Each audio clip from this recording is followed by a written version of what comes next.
And welcome, Hoosier fans, to another disappointed episode of the Assembly Call. As tonight, your Indiana Hoosiers fall to the Michigan State Spartans 85-57 at the Breslin Center. This is a game that Michigan State controlled early.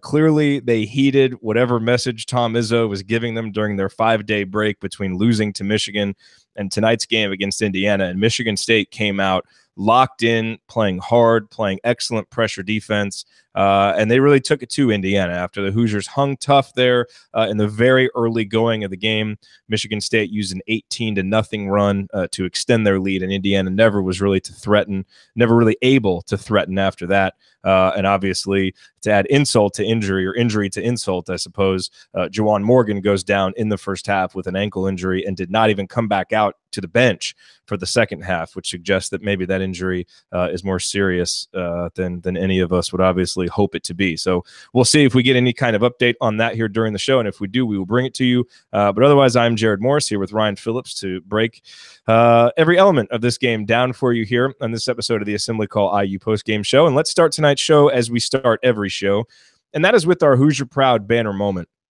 And early in the second half, again, obviously Indiana playing without Juwan Morgan, already down 19 at halftime. Michigan State came out, and really it looked like it was just going to be more of the same in the second half as they went on an 8-2 run to start the second half. It's 50-25, and Archie Miller took a timeout. And when he did that, Mike Pegram, who runs Peegs, tweeted out, "This may be as upset and animated as I have seen Archie Miller at IU. Furious at his team right now as Michigan State has doubled up the Hoosiers 50-25. And, when he sent that tweet, my guess is that Archie was trying to send his team a message. You're down 25. Obviously, there's very little chance you're actually going to come back and win that game. But without being there, obviously, in the timeout, you don't know what he said. But I'm thinking it was probably something along the lines of, don't feel sorry for yourselves. Don't give up. Don't waste an opportunity to compete. We may not have Duran. We may not have Juwan, but we've got a chance to go out here and play. And let's not have a repeat of the second half of the Wisconsin game, and let's go out there and play hard." And in the immediate aftermath of that, Indiana went on a quick 4-0 run. That ended up as a 10-2 run right after that timeout as Robert Johnson made some shots. The guys really battled hard on the boards. And in fact, over the next about 12, 13 minutes, Indiana actually kind of won that segment 25-22 until there was about 4 minutes left in the second half. And then with the score 72-50, Michigan State calls a timeout. Tom Izzo gets really upset, and his team responds with a 10-0 run. So clearly both teams were responding to being chewed out. But gotta love Izzo coaching like he's down 20 when he's up 20. I love it. You know what? You know what, though? Izzo has a standard, and Michigan State has a standard, and that's why I love this. And that's why, to me, it's the banner moment, because it's a sign for the future. There's not much positive to take from this game. We'll talk about the few things that there are to take from it. But that, to me, is a good sign that Archie Miller is not going to stand for his team not competing even when they're down and when there's no reason to think that you can come back. He's laying that foundation for the future. I really like seeing that. And even more than that, I like that the team responded. They come out and played really well for about the next 10 minutes in a tough environment against a really good team. And so that was on a night when there weren't very many positives. That was one of the biggest positives that I will take from this game. And our banner moment, as always, brought to you by our friends at Hoosier Proud, an Indiana-based t-shirt and apparel company that is by Hoosiers for Hoosiers. If you're wondering why you should check out HoosierProud.com, I'll give you 3 reasons. The first is obviously their designs. They have officially licensed IU gear, which is new this year, so football shirts and basketball themed shirts and soccer themed shirts. They also have our official Assembly Call logo t-shirts, which you can pick up, and a number of really interesting, unique designs inspired by different elements of the Hoosier State. And they're always adding new stuff. They just added some new shirts earlier this week. So you want to keep going to HoosierProud.com, check out all the new merchandise. The second reason to go there is that your purchases support Indiana-based charities, because they donate a portion of the revenue from their t-shirt sales to specific Indiana-based charities.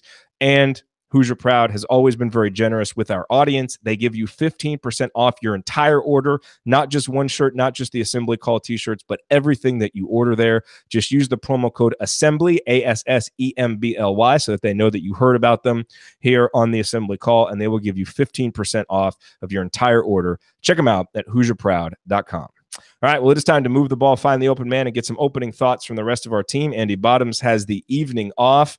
He actually saw on the broadcast that they listed Minnesota as being in the NCAA tournament, and his head exploded. So while he picks up those pieces, we'll go over to Ryan Phillips and get his rant brought to us by thebiglead.com. I could rant, rave, and scream about this, and I know that's popular with our audience, but I honestly, I can't complain too much. I think we all knew, if you listen to our radio show this week, or the podcast, you know that we all thought that Indiana was staring down the barrel of a very large and loaded shotgun for this game. Michigan State, coming off 3 poor performances, they lost 2 of them. They probably should have lost to Rutgers, though they won in overtime. And then having 5 days with Tom Izzo to beat it into them that they needed to play better. I think anybody who went into that, I don't care who you are in the country, anybody who went into that game was going to get ripped by Michigan State. They came in focused. They showed why they are, along with Duke, the 2 most talented teams in the country. There's no question about that for me. And I think that if you combine talent and coaching, Michigan State is the best team. Now, how do they perform? Well, that's been an issue for them so far this year.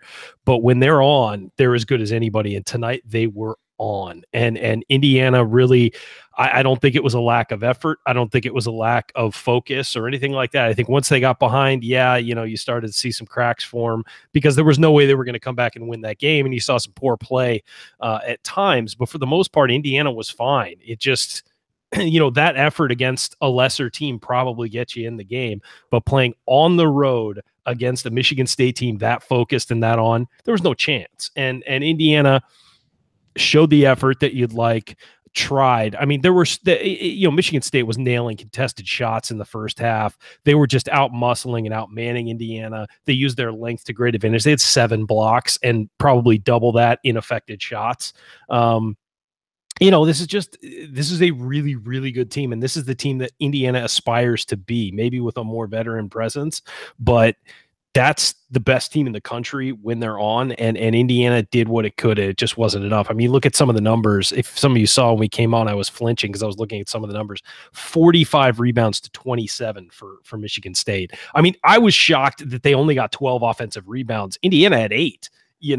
So it wasn't like they got killed on the defensive glass, but it just, in general, the numbers are awful. I mean, when Michigan State is a decent 3-point shooting team, they're not great. They hit 50% of the threes, 10 of 20. They hit 54% from the field. I mean, that was a team that was ready to play and on, and 23 assists on 32 field goals. I mean, that's just a fantastic team, and Indiana ran into them at the wrong time. If Indiana plays them last week when Rutgers played them, maybe it's a different story, but not a focused, angry Michigan State team. You're not going to beat them on the road. And so that was just a rough night for Indiana fans, I know, but I don't think you can really – this isn't like after Fort Wayne or after Indiana State where you can say, oh, man, they played terribly. I don't think they did. I just think this game was way above their level right now. Yeah, I agree with you. You're listening to the Assembly Call IU postgame show. I'm Jerod Morris here with Ryan Phillips, breaking down Indiana's 85-57 loss to Michigan State. And I suppose that's why, obviously, you're disappointed when the team loses this poorly, and there are certainly some things Indiana could have done differently, but I don't find myself feeling really devastated after this loss, outside of the fear of what's going on with Juwan Morgan, and devastated anytime you see a guy go down like that. But this is a game that, when you looked at it before the season started, was the first one that you put an L next to at Michigan State, the potential #1 team. And so you kind of expected that it would happen, and you certainly expected it a little bit more when you saw how poorly they had played and that they had those 5 days off. And, my wife actually said something during the game that I thought was a really interesting point. She, Miles Bridges flashes up on the screen, and she follows Indiana, but, she doesn't really follow other teams in the Big Ten very closely. And she said, man, that guy looks like he should be in the NBA. None of your guys look like they could be in the NBA. And, I thought that was a pretty good point that kind of sums it up pretty well, why Michigan State dominated this game. Because for the most part, Michigan State, they had the size, they have the length, they have NBA players. And it just kind of looked like most of the Indiana guys didn't really belong on the same court. Just when you talk about the athleticism and the size needed in a game like this. Robert Johnson obviously had a really nice game. Josh Newkirk became a volume shooter, but picked up 14 points. And I think Justin Smith did some good things. But outside of that, I mean, even Juwan Morgan, when he was in the game, he played 16 minutes.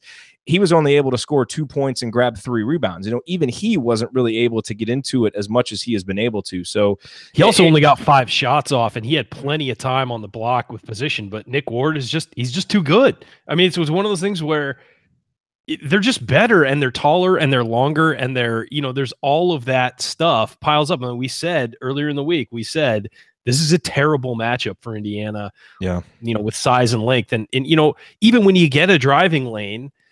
Yeah, and we saw it with Johnson and Newkirk several times. They got by the perimeter and had a driving lane, but they just too long. And they get in there and they affect the shot, they block shots. And when your backup post guy is Freddie McSwain, who's 6'6" on a good day, and you're facing 6'10", 6'11", with length, with NBA length as well. I mean, it's not going to be a good game for you. And even when Morgan was down there, had his opportunities, he couldn't get a shot off. And that's just the reality of playing against Michigan State right now, against this team. So, I mean, you can be upset. I get it. I'm not excusing. You don't excuse losing by 29 on their 28 on the road, but at the same time, you kind of got to put it into perspective where both of these teams are at right now. Yeah, and this was clearly the first time since De'Ron Davis went out that you really, really felt that loss. Not that De'Ron Davis makes this a competitive game, but obviously having another big body down there, to absorb some of what Nick Ward was doing and to be someone that you could throw it into. I mean, Indiana has been a team that has really relied on getting the ball inside and using its strong 2-point field goal percentage. I mean, Indiana really settled for a lot of threes in the first half. I think, 16 of their 30 shots in the first half were three-pointers, something like that. And part of that was Indiana settling. Part of it was they just couldn't get the ball inside to get any good shots, and there were just no good shots to be had. Honestly. No, there really weren't. And we talked about how Indiana was going to have to hit 6, 7, 8 3-pointers to give themselves a chance in this game. And they did hit 8 because Robert and Josh both hit 4, but it took them 26 threes to do it. And the formula that Ohio State and that Michigan used to beat Michigan State was take 14 or 15 threes, make 6 or 7 of them, but then get the ball inside. And Indiana, especially once Morgan went out, they just weren't going to be able to do it. And I'll give the guards some credit. I thought Robert, I thought Josh, I thought Al Durham really tried their best, more so in the second half than in the first half, but they really tried to get the ball inside and to drive and attack the hoop a little bit more, and did a better job of it in the second half. But then you got to finish once you get there, and you're finishing against Nick Ward and Jaren Jackson, two of the better interior defenders. So it's almost like you're damned if you do taking those 3-pointers, but you're damned if you don't, because you go in and you're going up against that length. And when those guys shade over to help you, it's not like you have size to pass the ball over to get somebody to finish. So just that was a Michigan State team as disciplined and fundamentally sound as you can find. And you know what? I'll tell you what, that Michigan State team can get even better. They turn the ball over 13 times, and a lot of those are boneheaded. So you look at that team and you're just like, man, how good can they be? And again, at the beginning of the season, you looked at it and you said, that Michigan State team, nobody's going to go undefeated in college basketball probably ever again. I don't think with the parity.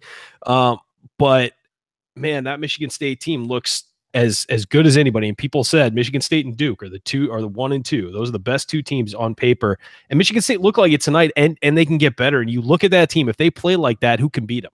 I mean, honestly, who can beat them? I don't think there's anybody out there who can beat them. Yep. All right. Coming up on the assembly call, I will point out tonight's meaningful moments that you might have missed, and then we will go inside the numbers a little bit more, although maybe we'll shorten that segment a little bit because they're not very good. So we don't For the sake of my health, please do. We don't want to dwell on them too long. All right. That's next here on the assembly call. Stick with us.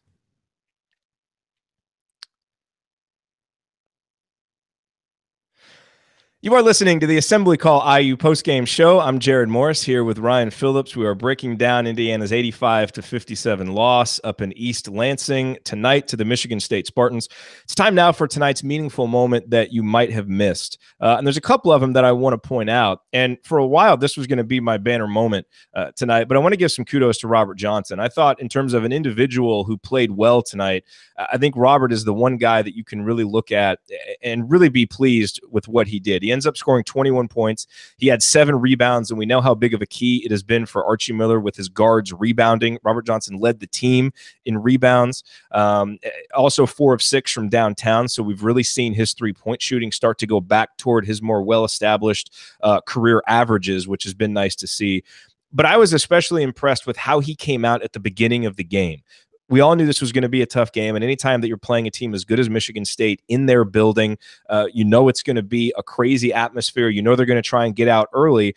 It's up to the seniors to make some shots and help settle things down. And I thought the mindset that Robert came into this game with, he was very aggressive, and he was ready to lead Indiana early in the game. And for a guy who has really been up and down this year in terms of his aggressiveness, and who we know, Archie Miller, in his last press conference, talked about how he wants Robert to shoot more and stop passing up shots.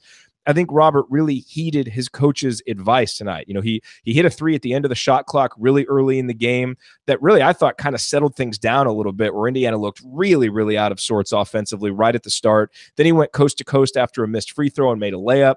Then a few possessions later, he drained a three from the corner off a nice little pass from Juwan. And that bucket right there actually put Indiana up 10-9. So even though memories. Yeah, well, and even though, watching that, even though Indiana was ahead by one, you felt like Michigan State was in total control of the game because the shots they were getting were much easier than the shots that Indiana was getting and that Robert was making.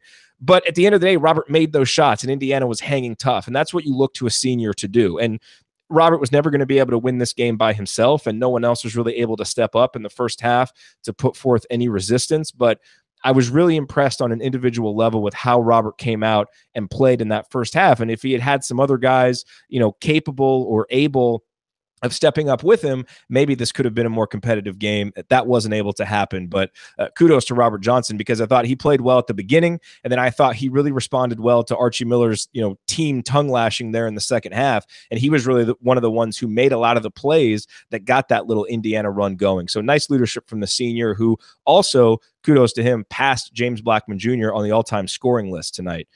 So a good night all around for Robert Johnson, despite the loss for his team. I've got another meaningful moment, but do you want to comment at all on Rojo before we move on? I want you. He was clearly the player of the game for Indiana.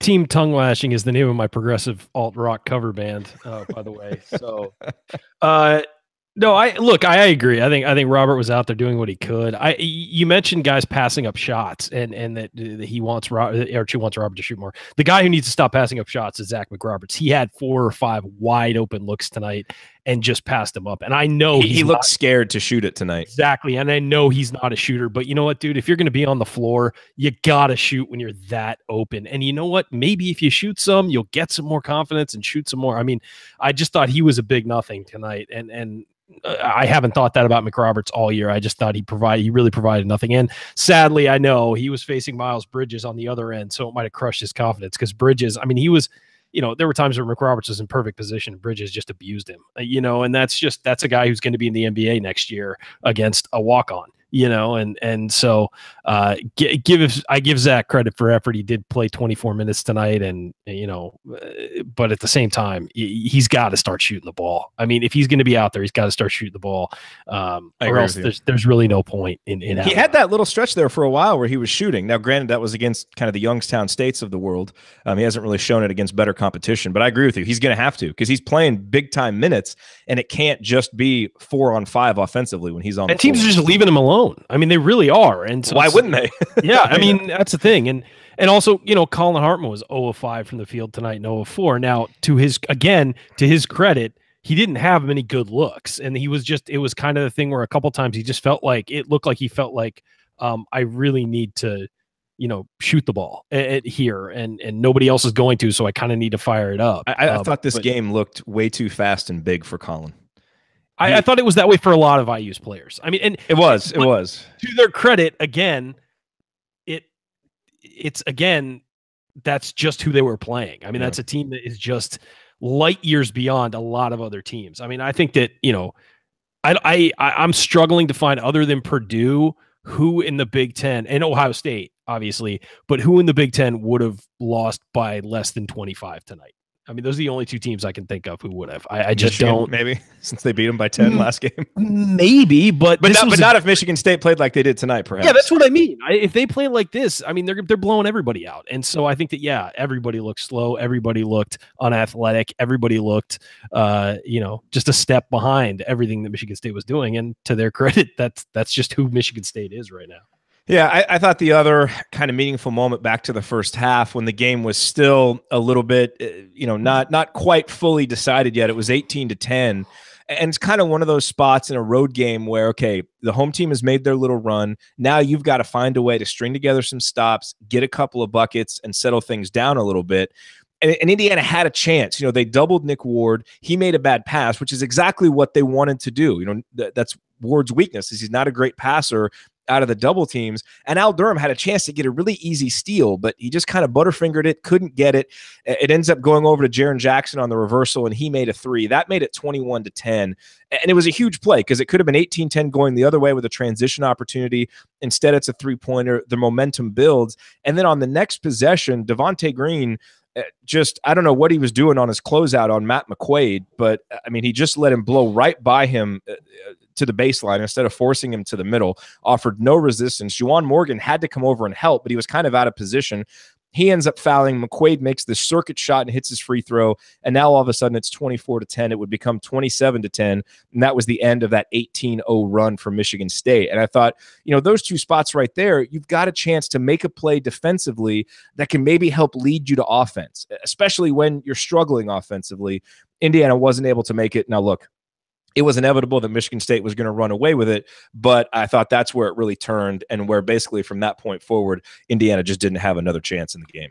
Yeah, and I think there was a media timeout after that play too, and you just felt like coming out of that. I'm not sure it was there or if it was a minute later or whatever. I think it was right there. You just felt like, the game's over at that point, and I think you could see that the players knew what was going on there too. So and we actually made a little 5-0 run right after that. Green made that shot. Newkirk hit a three. It's 27-15. But then again, they just kind of blew it right back out. It felt unsustainable. So it did. Yeah. From that point is when it was like, all right, this is probably done. I would agree with that. All right, you're listening to the Assembly Call. I am Jerod Morris here with Ryan Phillips, breaking down Indiana's demolition tonight up at the Breslin Center in East Lansing as they lose 85-57.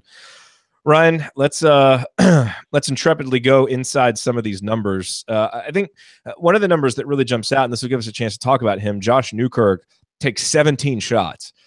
I don't have his career game log up, but I can't imagine he's ever taken that many shots in a game. He's 5 of 17, so he does score 14 points, but obviously not very efficient getting them. A couple of those were threes that happened very late in the game too. So that definitely looks better. That looks better than it did with about 5 minutes left or so. They were, and I think some of the shots in the first half, I thought Indiana definitely settled for too many threes in the first half when you still would have liked to see him probe it inside a little bit more. But I don't know. In hindsight, I guess I don't find myself too upset with a lot of those shots, just given the game flow and what Michigan State was doing to us, and we did drive it in there. But on a night where you just weren't getting production from anybody, I guess what you can say about Newkirk is at least he stepped up and was able to give him some points. And so Indiana senior guards, they score 35 points. And if you had told me that Johnson and Newkirk were going to put up 35 points, I would have felt pretty good about our opportunity tonight. But no one else really able to get going. Obviously, when Morgan only gives you 2, and then it isn't even able to play in the second half, you're not going to have much of a chance. But that number jumped out to me. Indiana, in terms of 2-point field goal percentage, they only shoot 38% from 2.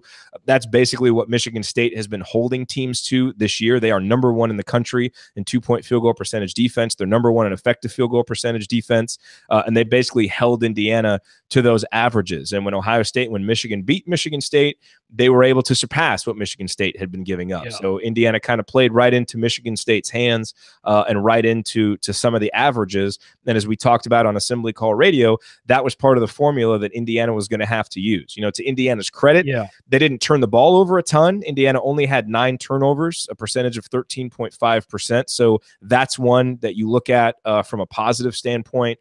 But otherwise, just the inability to get good shots and then the inability to hit a high enough percentage of the ones that you did get, especially the ones down low, that really doomed the Hoosiers.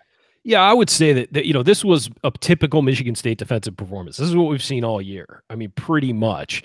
The problem Michigan State has had is effective offense, and their offense was incredibly effective tonight. I mean, everybody got in on it. I mean, 4 of the 5 starters were in double figures. Nick Ward, 18 points, 13 rebounds, 5 offensive rebounds. Miles Bridges was unbelievable. 4 of 6 from 3, 22 points.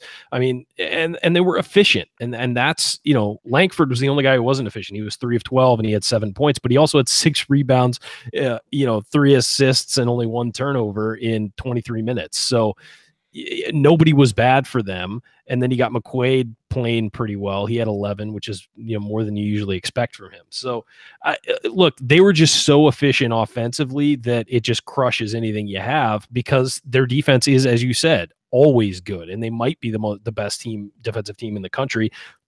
That's just what they've been doing to teams all year. The problem has been getting effective offense going, and tonight their offense was ridiculously effective.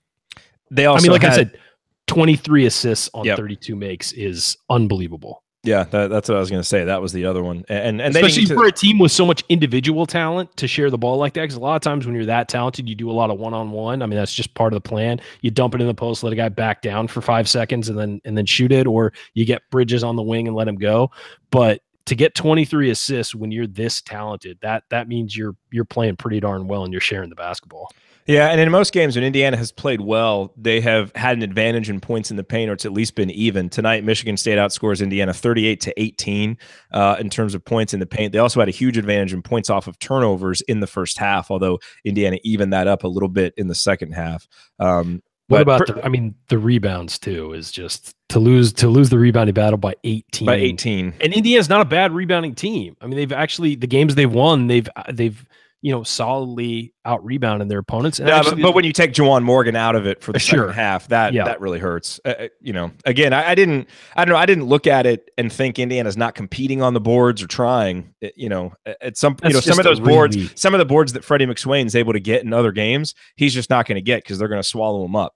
Because their size and athleticism is gonna beat him. So, quick update on Juwan Morgan here from some Twitter reports. Apparently, Juwan leaving the Breslin Center on crutches, according to Zach Osterman's Twitter account. No tangible cast or leg on his foot, but he is leaving on crutches. And apparently, Archie Miller said that Morgan would be reevaluated when they get back home, which is what you'd expect. That's Zane Pirelli saying that. So obviously not a great sign that he's on crutches, not a great sign that he didn't come out for the second half, not a great sign when you just saw, when you saw the injury. If you didn't see it, he turned his left ankle on his right foot, making a post move. It was just, he tripped over his own feet. It looked like a sprained ankle. He's kind of writhing around in pain there on the ground. So hopefully we get good news on that. And maybe that's an angle that we can talk about, Ryan, a little bit here as we move forward in the show. There's not a ton left really to break down in this game, I don't think, that's useful. Although I will say, I do think we need to talk a little bit about Justin Smith. I think we need to talk a little bit about Devontae Green. So we'll get to those guys. And then let's talk about what this Indiana team can do if they have to play without Juwan Morgan for any extended period of time. Because my guess is they're going to have to play with him for at least some period of time. And I don't know what that's going to look like. So we'll try to make our best stab at it, I guess, here in this next segment that is coming up on the Assembly Call. Stick with us.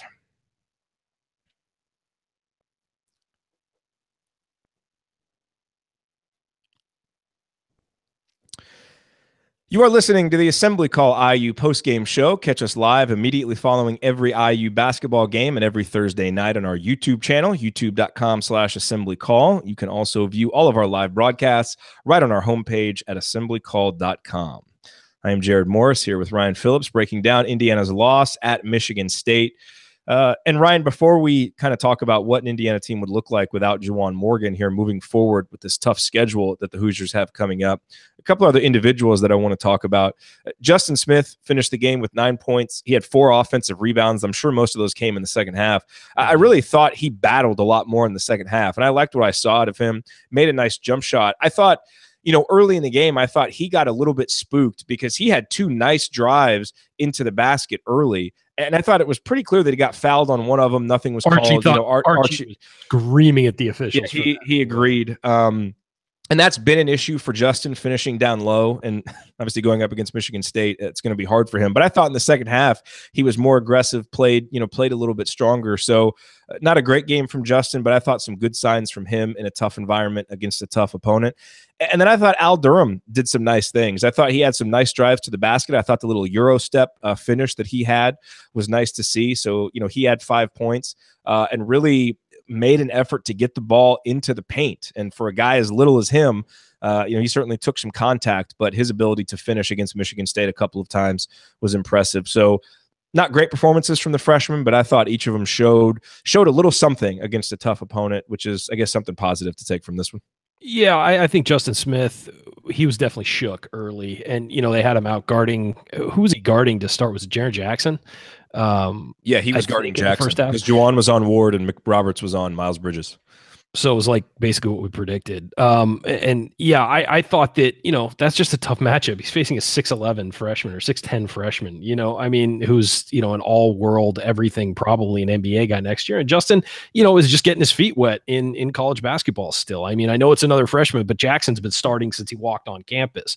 And I thought in the second half, he really did settle down. And look, for these young guys, this was a learning experience. That's a hostile environment. The crowd, give Michigan State's students credit for a Friday night crowd that was lit. They were all over it. They were into the game. Even when it was still a blowout, they were loud and they were engaged. And so good for them, being there and being loud on a Friday, which is, not always a guarantee in a game when it's, not on a typical day. On a Saturday or a midweek, you feel like that's going to happen. But Fridays, you never know.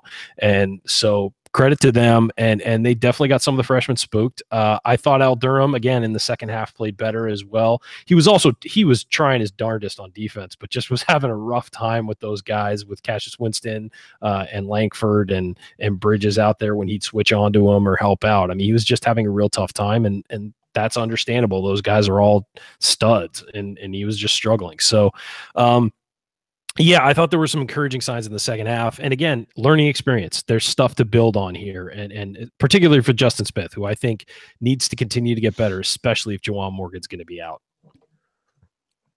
I caught you in the middle of a drink of water. You did. Yeah, no question about it. Devontae Green, I think any hopes that his strong performance in the Penn State game would propel him forward have been dashed a little bit. Defensively, I thought he was pretty good in the first half of that Northwestern game, but offensively, he was pretty bad against Northwestern. And tonight really didn't give Indiana a lot. He made that one shot in the first half that was nice to see, but otherwise, his defense wasn't great. He forced a lot of threes in that first half. I mean, obviously, a lot of guys did, but he did as well. And so I think this is the kind of game where you look for a spark from a guy like Devontae Green. Maybe he can give you kind of what he did against Seton Hall, but he only played 10 minutes and really didn't do a lot with those minutes. Archie was very frustrated with him. Well, yeah, and given how thin Indiana was, especially with Morgan out, you would think he would get more time, but it just, again, you hope maybe that Penn State game, the light bulb turned on. Who knows if the light bulb is going to turn on, but certainly I don't think we saw any signs tonight that were any closer to that. So that was a disappointment. Yeah. As we've mentioned before, he plays a lot like a freshman. He really does, and he makes a lot of simple mistakes. And they showed one timeout where Archie was screaming at them, and this was noted by a few people on Twitter. Is Archie screaming at them? There was too much perimeter action, not enough playing through the paint, not enough going inside, and they come right down, and Devontae jacks up a terrible three. So it's just. It's a focus thing with him, and he's just got to be more plugged into what the team needs and what the team is doing, especially if he's going to be a point guard type guy. So, you're going to have the ball in your hands. You got to know what the team is going to do, but he didn't turn the ball over, but he took some bad shots, which are just as bad as turnovers. And that's the thing. Indiana had 9 turnovers, but they probably had about 15 terrible shots that were, some of which were forced by Michigan State's defense. I would actually put that number more at like 25 bad shots. But again, some of those are forced by the defense. But a couple times, Devontae just unforced errors, just firing up a shot when, you can get that kind of shot anytime in the shot clock. You've got to work hard and get a better look at that point. And that is a lot of bad shots, 25. They took 59. I know. I'm not saying you're wrong.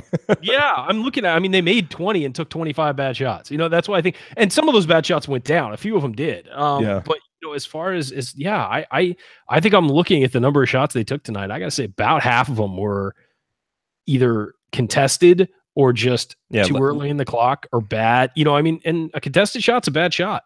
I mean, sometimes you can't help it, but a contested shot's a bad shot. Yeah, the one other guy that I want to talk about is Freddie McSwain, who, again, you see his limitations in a game like this because he's not real fundamentally sound on defense, and a pretty good offensive action is typically going to confuse him and get him out of position. But I tell you what about Freddie in the second half. I thought he battled, and I thought he played with a bit of an attitude and a bit of a fierceness, and he had that one dunk and he kind of flexed, and Indiana's down by 25 or 27 or whatever, and Jaren Jackson got a dunk I think the next time down and kind of looked his way like, what are you doing? But you know what? I don't mind that from Freddie, because it would have been really easy for this team to kind of pack it in, and the Michigan State fans may look at that as a little bit ridiculous, but I think the team kind of needs some of that sometimes, because this is a reserve team without a lot of personality and emotion. And I think just his fight, there were a couple of offensive rebounds that he got, where he's going up against guys that have 3 or 4 inches on him and can even jump higher than he can. And he battled for a couple of tie-ups. So, you saw the limitations from Freddie, but I really thought his fight and just kind of the aggressiveness that he showed in the second half was something this team needed, and gave the team a little bit of life. So I want to give him some kudos for that. Yeah, I mean, I complained that he was getting so much time because I just thought the game was bigger than him as far as size goes. And after that, he made me eat my words. He played very hard, and he did battle, and that's the word to use. Is he battled and he fought. And who else is going to get the time? I mean, exactly. I guess you give it to Clifton. Yeah, that was the only guy. That's the guy I was thinking. But just because of his length, you put him in there, give him a shot, and get him some experience, because you weren't going to win the game, Yeah. But he wound up getting about 7 minutes. But yeah, I mean, Freddie, look, he fought, and that's all you can say tonight about some of these guys is they battled, they tried, they worked hard. But you're up against a juggernaut, and there's not really much you can do, and there's not much anybody could do. It's not just an Indiana basketball thing; it's a national thing. I mean, this is a juggernaut of a team that played like it tonight. Although Clifton Moore was +4, so maybe if he plays the whole game, different result. I mean, I've been screaming for the kid to get playing time. When are they going to listen to me? The limitations of plus minus. All right, you're listening to the Assembly Call IU Post Game Show. I'm Jerod Morris here with Ryan Phillips, breaking down Indiana's loss to Michigan State. So Ryan, let's talk about. We talked on the radio show about this gauntlet that Indiana has coming up. So this was the first game of 7 in 17 days. On Monday, Indiana plays Maryland at home. That's a game that, with a healthy Juwan Morgan, you looked at and said, all right, Indiana should have a chance in this one. Maryland's a good team. They're top 40 in KenPom, dealing obviously with the injury to Justin Jackson, but Indiana should have a chance. Then you go on the road to Illinois, which is another game that if you're going to get to 8, 9, 10 wins at Big Ten play, you kind of look at as one that you need to get. And then you come home for Purdue, number 2 in the country right now, obviously going to be a tough game. You hope that you have some Simon Scott Assembly Hall magic, but even with that, that's going to be a tough game. Now, as you look at those games, possibly without Juwan Morgan, what does that look like for this team? I mean, did you see anything tonight with them playing without him that is something that they can kind of build on for the future? Or is this just, I mean, is this team going to be able to compete with Big Ten teams without Juwan Morgan? I guess is the question I'll pose to you. I mean, I think they'll be able to compete. I don't know how successful they'll be, though. They're going to have to change the philosophy a little bit, though. I think they're going to have to spread it out more. I think you're going to get Colin Hartman in the starting lineup. I think he's going to have to start hitting some shots from the outside. I think that you're going to have the team play a lot like they did in that stretch with Tom Crean, where he just went with 5 perimeter players, and you'd have guys flashing in the middle of the defense. But they're going to have to hit some shots. I mean, there's no way around it. Without Juwan Morgan, you're going to have to hit from the perimeter, and you're going to have to be able to drive one-on-one and get to the basket. And then maybe your post guys can clean it up. But I think it's going to be Justin Smith and Colin Hartman at the forward positions. I think you're going to have to figure out what your guard rotation is going to be with Newkirk, McRoberts, and Johnson. McRoberts going to have to start hitting some shots. I mean, he cannot be out there and give you a 0 for 0. Even if you shoot it, at least there's a chance at a rebound. I mean, at least there's something like that can happen. And then you're going to lean on Freddie McSwain and definitely Clifton Moore some more. And a guy like Devontae Green has to step up too and start. We know he's capable of hitting shots. So I think it's actually a big opportunity for him, especially if you're playing a little bit more spread out. That's the chance. I think he's got a chance here to maybe spread his wings a little bit and do some of the things that we've seen him do at times. But expecting to count on him obviously is not a smart thing to do. Here's the thing: is that anytime any player goes down, it's an opportunity for a guy who's not playing a ton or a guy who's not playing well to step up. And we saw that with Justin Smith stepping up. We've seen, with Deron Davis now announced out for the year, they're getting Clifton Moore in more. And anytime somebody goes down, that's what it is. It's an opportunity. Curtis Jones transfers. Zach McRoberts is playing a lot more than you probably expected. I mean, that's just what it is. Every negative is an opportunity for these guys to step up and play well. And so that's what this is. I mean, it depending on how long Juwan's out, you obviously hope it's not that long, but these other guys are going to have a chance, even if it's not a game, even if he's back for the next game, they're going to have a chance in practice to show what they can do and prove themselves. And I think that's what this is for these guys. They have to view it as an opportunity and not some kind of negative. And the reality of the situation is this is an Indiana team predicted before the season to finish anywhere from 8th to 12th, really, in the conference. Yeah, so probably 10th on average. And that was with Juwan Morgan, with Deron Davis, and obviously with Curtis Jones still on the team. Now you're going to face a stretch without those three guys. Those were three of the top 4 recruits on this Indiana roster. Robert Johnson is the only other guy really that was a top 50 player. Morgan was certainly a top 100 player. Davis was a top 50 player. Jones was somewhere in the like 50 to 80 range. And even though you didn't get anything from him this year, we all kind of projected, hey, maybe he's a breakout guy. He's an X factor for this team. So now you go into these games without those guys. I know, Archie Miller never wants to talk about moral victories and all of that stuff. And the standard is the standard, and you still expect to win games. Certainly expectations have to be readjusted a little bit. And it's going to be interesting to see what you can piece together. But I will say this, based on his track record, if there's anybody that you would want at the helm, playing with an undermanned team that doesn't have many scholarship players and is dealing with some of this stuff, I think Archie Miller's the guy. He did it at Dayton. Now that Dayton team that he, where he famously, they had 6 scholarship players and they end up making the NCAA tournament and winning a couple games. They certainly, I think that team probably had more talent on it than Indiana's going to take into its next game. But I think Archie's the type of guy to at least devise a plan and get the guys to play hard enough to where they can compete in those games. And whether or not they'll actually have the skills and the abilities to do it, we will see. But I mean, it's going to be interesting to see how they adjust. And hopefully this entire last 5 minutes is all for naught and Morgan's ready to play. But I can't say after seeing the injury and kind of seeing these Twitter reports that I'm real optimistic about it. Yeah, I'm with you. I think that it's going to take a big effort from these guys to turn things around. Yep. All right, coming up in our final segment of this edition of the Assembly Call, we hand out our game balls. That should be easy. Look ahead to Indiana's next opponent, and then we deliver our final thoughts on Indiana's loss to Michigan State in last call. That is next here on the Assembly Call. Stick with us.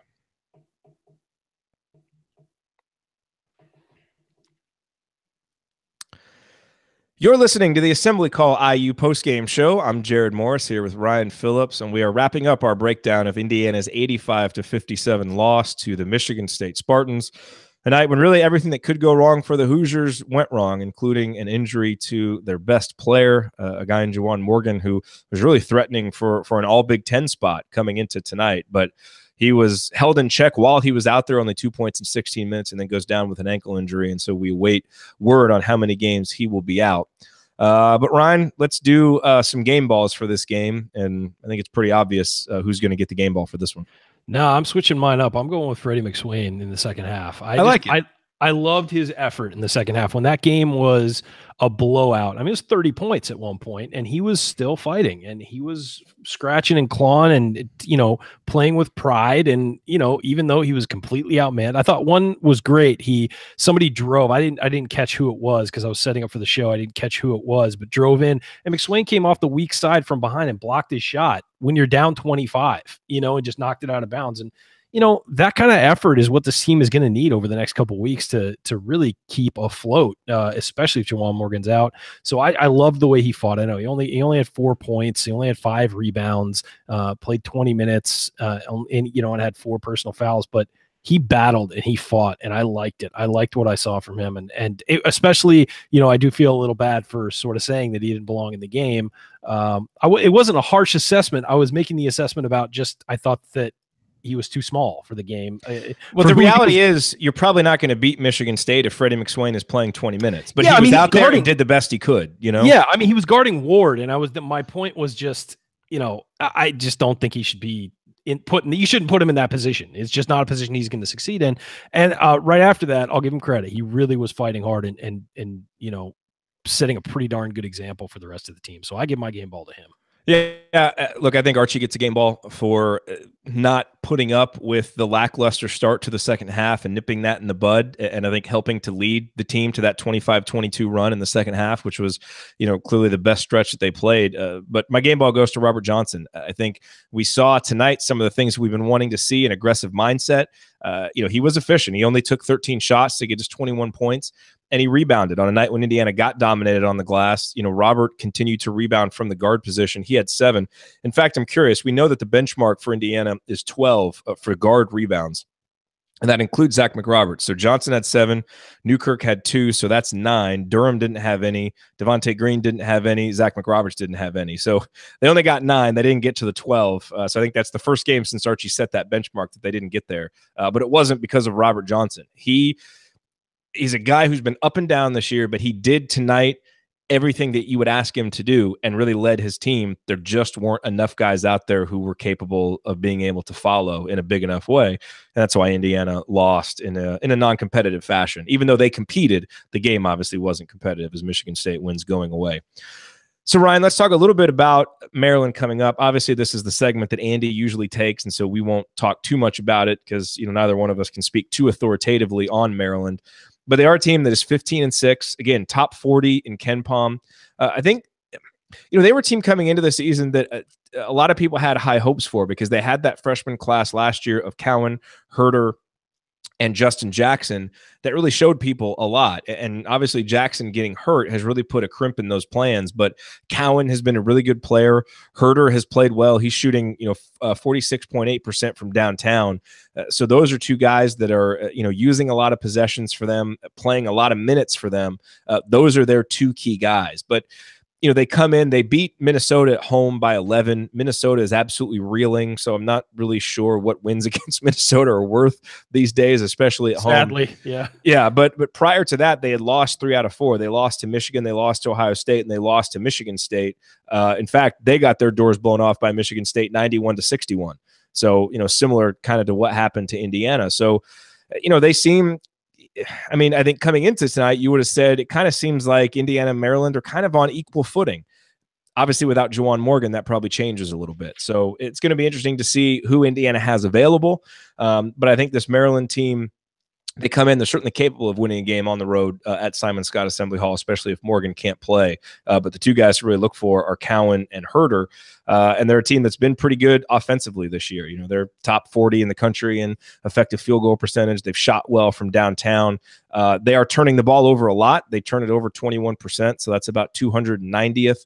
And they don't force a ton of turnovers. So I think for Indiana, if you're looking at a formula for how you compensate for not having Morgan, you take care of the ball so that you get yourself as many shots as possible, as many opportunities as possible, and then you just play balls out pressure defense and hope that you can force some turnovers and get yourself some transition opportunities where maybe, the lack of a guy in Juwan Morgan, who's really your go-to player in the half court, maybe you can, avoid some possessions, where that is a glaring hole because you can get out in transition. So that would be my early keys to the game in this one. Any thoughts on Maryland or this Maryland game coming up? Yeah, I thought this was a pretty even matchup with Morgan. Now I'm not so sure. It's really going to depend on the philosophy. What does Archie do? Does he look to spread the floor and maybe rely on Indiana's shooting, which has not been reliable? A little bit better.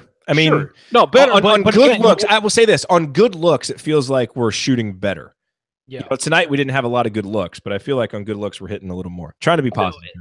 My question is just, where do they go for offense when Juwan's not on the floor? And it's going to be tough to find spots, especially because you figure Maryland's going to try and take Robert Johnson away. You figure they're going to try and let McRoberts leave him alone and let him shoot. So where do you go for offense? And it's not going to be easy. It's going to be a tough matchup, and they're going to have to they're going to have to put something together creatively to make that happen. All righty, you're listening to the Assembly Call IU postgame show. Remember that because you're an Assembly Call listener, you get 15% off of your entire order at HoosierProud.com. So if you want officially licensed IU gear, one of our Assembly Call logo t-shirts, or one of Hoosier Proud's unique Indiana-inspired designs, visit HoosierProud.com and use the promo code Assembly at checkout. That's HoosierProud.com. Promo code Assembly for 15% off your entire order. I am Jerod Morris here with Ryan Phillips, and it is time for last call or closing statements on tonight's Indiana loss. Ryan, lead us off.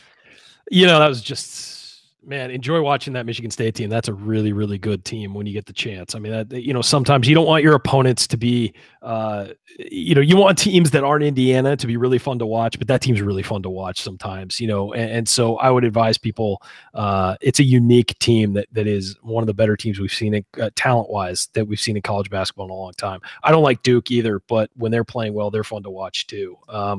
So I would just say, that was a performance that was worthy of Michigan State, and Indiana just had a rough one on the road tonight in the Big Ten. And hopefully these guys learned a lot of lessons tonight, especially the young guys, and stuff they can build off of for the next couple of weeks. And hopefully we get some good news on Juwan Morgan, because that would be a devastating loss, especially considering you got Maryland and then a road game and then Purdue coming up. So it's a tough stretch for Indiana, especially one to lose you're clearly the guy who's your best player.